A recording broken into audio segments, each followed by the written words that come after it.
Okay, hi everybody. Welcome to Phil and Dave's Excellent Adventures. Just Dave here. Today I'm talking about the movie Knock at the Cabin.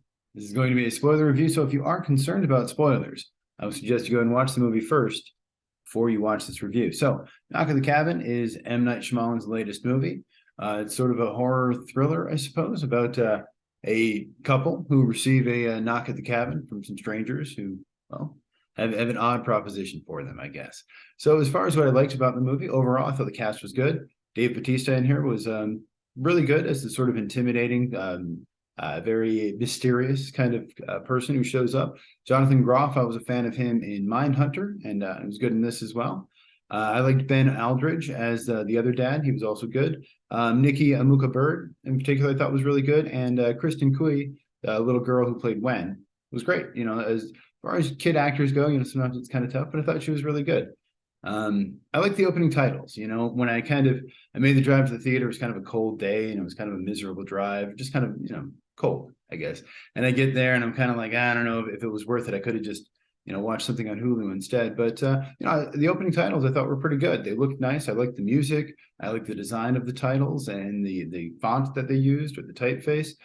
So yeah, I was like, okay, hey, you know what? I'm into this, you know, they show the opening shot and it looks pretty good. And I'm like, you know, I'm thinking to myself, people hate on M. Night Shyamalan, but he is a filmmaker. He knows how to make a movie. He knows how to make a shot look good. And he knows how to build suspense and all of that. So for the first 5 minutes or so, I was really kind of into it. And I was really rooting for the movie. Like I said, I did like the music. I noticed it over the opening sequence, but I liked it throughout. It was by a guy named Curtis Steffen's daughter. He's done a bunch of TV and stuff like Why the Last Man. But yeah, I thought it was pretty good. And I thought the premise was a fairly interesting one. It kind of reminded me of some classic like Monkey's Paw kind of stuff. And there might even be a more specific fable that is more similar, but also just the kind of home invasion movies with like, you know, funny people. What was it called? They made a bunch of the home invasion movies a while back, The Strangers and stuff like that. I was going to say funny people, but that's not it. I forget what it was called. But and I thought there were some really good suspenseful scenes, particularly the scene where the one daddy, I forget the character's name actually, but where the one guy is trying to get the gun out of the car. And he's got the safe with the fingerprint lock on it. I've got a fingerprint lock on my computer and it never works. So I know exactly how frustrating that is. And I thought there was a genuinely suspenseful scene. You know, watching it, I was, you know, a little nervous, a little scared for the character, and I liked the way that it built up. And there's also the scene in the bathroom where Dave Bautista may or may not be in the shower, and he's sort of trying to figure it out. And again, I thought the suspense was built up, and it worked really, really well in that scene for me. Both those scenes. There's a plot point later where one of the characters, one of the fathers, says that he saw a figure of light in a reflection, and I think I also did notice something there. I might just be making it up, but I do remember seeing something odd in sort of a reflection in a window somewhere. Going, okay, what's that supposed to be? So I like that. There was a lot of stuff like that. Even like I said in the opening credits, some of the stuff they're showing is sort of hinting about what's about to happen. And there's a lot of imagery and colors and stuff that they use for stuff like that that I did kind of like. There's sort of a mention of how the four characters who come to visit them represent the four horsemen of the apocalypse. Which I guess I like that they pointed it out because I wouldn't have noticed it otherwise. But it is odd to me that they kind of changed them because they said they're guidance, malice, and nurturing and healing, which you know, I'm familiar with like death and famine and pestilence and or conquest or whatever, and war. But and I guess they're different. I don't know. I'm not really a big fan of Christian mythology. And I did like they had some flashbacks, and at first I didn't like them, but there's one where they flashback. I think it was when they're just pulling up to the cabin, and it's sort of a happy moment between the two dads and their daughter, and they're singing the song "Boogie Nights" or "Boogie Shoes" rather. Yeah, it's a nice little happy moment, and I like that. I'd like to see that in the movie, and I wish I would have seen more of that. Honestly, I would have liked to see a full movie, just just those guys having fun and having a good time. As far as what I disliked about the movie, Rupert Grint is in here, the kid from Harry Potter, and his accent was a little odd to me because at first I thought he was doing a Southern accent, and then he mentions he's from, I think, Bedford, Massachusetts. I'm like, oh, okay, yeah, I guess he's doing a Massachusetts accent, I think. But you know, it's always weird to me when they have like someone who's British and they do this kind of thing. And if the accent's good, I guess it's fine. But also, why not just get an actual guy from Massachusetts, or why not just make the character British? I mean, I guess him being from Massachusetts makes more sense story wise, but whatever.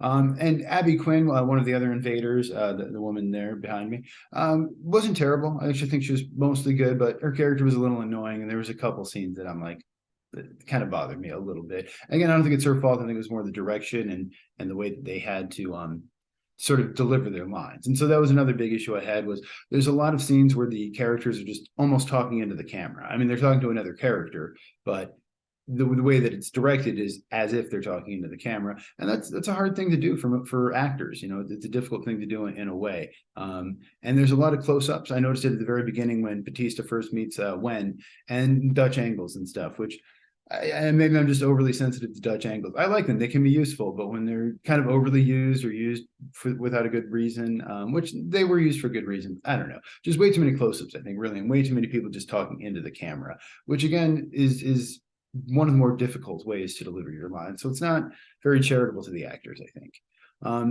Part of another issue I was going to say is the movie is too long, but it's actually not that long. It's an hour and 40 minutes, but it felt long to me. And so, because honestly, parts of it were kind of slow and a little boring. I mean, a big part of the movie is just trying to figure out, okay, what's going on? What do these people want? Because you can kind of tell by the trailer that they asked them to do something and they say they have to do it.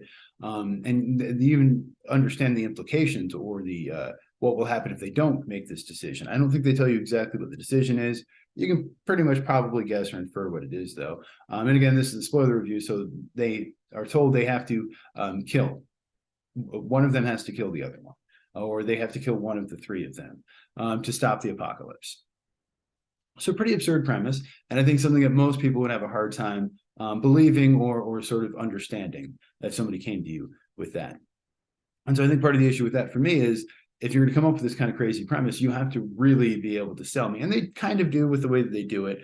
But I don't know. For example, so the way that they start to sacrifice themselves to prove that this is going to be the end of the world, they do it in a way where they don't show the gore. They don't show the violence. They sort of do it off camera, or just slightly off camera, where the shot is like from the neck down, and they're doing some blunt force trauma to the head. And I sort of understand stylistically and artistically why you would want to do that, because that's not what the movie's about. But me personally, I love a good head explosion. I mean, I've said it before. If you have a good head explosion in your movie, you automatically go up 1 point in my book. I mean, a movie could just be 2 hours of heads exploding, and I would love it.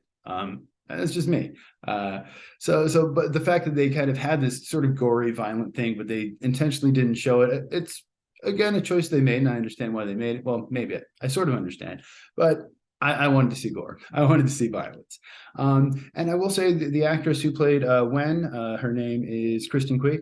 She was very good, and I kind of wanted to see more from her. And anytime where they were kind of talking about the other characters or going into the backstory of some of the other people, I didn't care as much. I'm like, I like this girl. She's a good actress. Let's see more for her. Focus more on her, because she's in my opinion, the most interesting character. I didn't quite like or understand the assault storyline. So at some point, one of the fathers realizes that he was assaulted in Massachusetts by a man, and he thinks it's this man calling himself Redman, even though in real life his name was not Redman, it was something else. I forget what. And then sure enough, we do find out eventually that it is the guy who assaulted him. And so that makes it hard to believe their story, of course. And I understand why that's done that way. But it also seems like an odd coincidence that this guy who assaulted them, a couple of years back, is now also seeing these visions to try to, save the world. And part of the issue too for me is the entire home invasion stuff has never really just been that scary to me, because Dave Bautista, very terrifying guy. I'm sure he could kick my ass all day, but if he tries to come into my house where like I live, where I know where the weapons are and the hiding places and stuff, like I'm not really too worried about him. And the kid from Harry Potter, I mean, come on, he's no threat. So there's just a little bit of that where I'm just like, and there are several times in this movie where they could have stopped any one of them, or they could have, especially toward the end, once he gets the gun, he easily could have shot the woman multiple times, and he finally does, but he takes way too long to do it. And then they don't shoot Bautista. Instead, they put him in the bathroom. And I understand why, most people would probably not. But me personally, I have a gun and that guy is coming at me, I'm emptying that entire clip, that entire magazine, every single bullet I have on that guy, because I'm not going to take that chance. And also the entire, like I said, if this happened to me, somebody came in and said this, I'm like, well, you guys might as well kill yourselves, because I'm not going to do that. I'm not playing your stupid game. And I do think that was kind of the other issue I had. Well, one other thing is, M. Night Shyamalan's cameo. He always makes a cameo in all of his movies. It's something he's always done. That's something Hitchcock used to do. So I think everyone said, oh, Hitchcock did it, so I want to do it. And so because of that, now we always have these, under-talented directors doing these cameos, and his are always a little too indulgent for me. And so I'm watching it, and I kind of saw it coming as soon as they turned on the TV. And I did appreciate that they didn't do the thing where you turn on the TV and it's immediately talking about the thing they needed to talk about. There's an infomercial instead.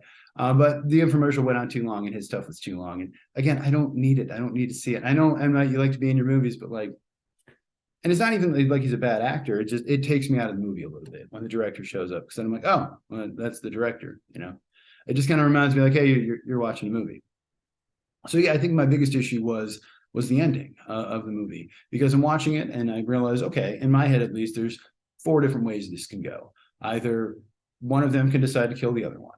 And if that happens, there's 2 ways it can go. They can either realize that these crazy people were right and they did need to do it to stop the apocalypse, or they could realize these crazy people were wrong and they didn't need to do it. The other option would be they don't kill each other, and then same thing. Either they realize these people are right or these people are wrong. For me, they picked the least interesting of the 4 options, which was that one of them does end up sort of accidentally killing the other one, I suppose. And it turns out, or at least we're led to believe, that these people were actually telling the truth, and that them doing that did prevent the apocalypse from happening. My issue with that is that I think any of the other 3 options that I said would have been more interesting. And we don't know 100% for sure that that's what happened. We have a pretty good idea for everything we're told in the movie. We're led to believe, and we can assume that, yes, these people were telling the truth, and that was the apocalypse. And there's even crazy stuff at the end where stuff's spontaneously lighting on fire, sort of, and the house is on fire, but also it's raining. So stuff like that seems to lead me to believe that it's supposed to be some sort of miracle or divine intervention or something. But still, to me at least, if I were those characters and that happened to me, there'd still be a little bit of doubt, and yeah, but maybe it was just a weird coincidence and all that stuff happened. And because even that to me is more logical than, it was actually some sort of apocalypse that had to be stopped by killing the people, by one of them killing the other. Okay, and then my other issue is that, that little girl, unfortunately, because movies do this where they put kids through these very traumatic situations, and then there's sort of a happy ending. And little Boogie Shoes thing, which wasn't bad, but that little girl's not going to have a happy life. I'm sorry. They had this thing where, oh, you're going to visit her and you're going to, see her, and she's going to have met the love of her life and all this. And I'm like, that girl's going to be in therapy for most of her life. And then when she finally does admit to somebody that, oh, she thinks that one of her fathers had to kill the other one to stop the apocalypse from happening, people aren't going to believe her. And if they do, those people are not going to be mentally sound people. So I don't know, maybe I'm overthinking it. Maybe it's a little bit of that, but yeah. So other than that, the movie is directed by M. Night Shyamalan. He's done a bunch of movies. The Sixth Sense was his big thing that, he was well known for, and everyone loved it. He went on to do stuff that wasn't as loved and kind of became a joke with some of his stuff like Lady in the Water and The Village, but then kind of came back with, stuff recently like the Glass movie and the one before it, Split, and even The Visit. So yeah, it's sort of interesting to watch his career trajectory. And it does seem like people are liking this movie a lot more than me. The movie was written by M. Night Shyamalan, Steve Desmond, and Michael Sherman, and it was based on the book by Paul Tremblay. So like I said, Shyamalan has written some of his stuff, not as much as I thought initially though. And then these guys, Desmond and Sherman, wrote this together initially. The screenplay was on the blacklist for a while. They've done some stuff together. Steve Desmond wrote and directed a bunch of shorts, one called Monster, and he worked with Michael Sherman on most of those. And it looks like Michael Sherman is working on a new Transformers project. So yeah, that's their credits at least. Like I said, it was on the blacklist, which is sort of a famous Hollywood thing where they have these screenplays that people like, but for whatever reason, they're considered unproducible or unfilmable. Box office of the movie seems pretty good. I actually don't have the exact numbers in front of me, but I think I saw it was around 20 million opening, and I think that was around the budget. Again, I should have looked up these numbers. I meant to and I forgot. Rotten Tomato scores on this, again, I don't have the exact numbers because I didn't look them up, but they're pretty good. At the time when I checked, they were around high 60s, low 70s, and both the critics and the audience were about the same. So pretty much in agreement. I will say, so I was trying to figure out exactly why this movie would have been on the blacklist, because there is, a gay couple at the main part, and I guess it's kind of violent, but it didn't seem too out there to me. So I did eventually look up in the book. the ending is different. In the book, apparently the little girl, Wen, is actually killed by accident while the two fathers struggle over the gun. So I can understand why that maybe would have been on the blacklist. And that's an ending that I wouldn't have come up with, at least. It is surprising. I don't know if I would have liked it or if I would have been satisfied, but I haven't read the book, so I don't know how it's contextualized there. So as far as I'm concerned, though, as far as my score on this movie goes, I think there were parts of it that were good, and there were some very nice suspenseful parts. The music was good, and most of the performances were good. But I think mostly just the premise, just because it was kind of a silly premise, and I can deal with that if it's well justified and explained within the context of the story. And I don't feel like they did that here, not quite enough for me at least. And the ending was just a little unsatisfying. So my score is going to be a 5 out of 10. I thought it was okay, but not great. I don't know if I'd recommend it necessarily to everyone, but it seems like most people liked it more than me. So if you saw the movie, let me know what you thought of it down in the comments below. Thank you so much for watching. Hope you have a great night, and I'll see you here again next week.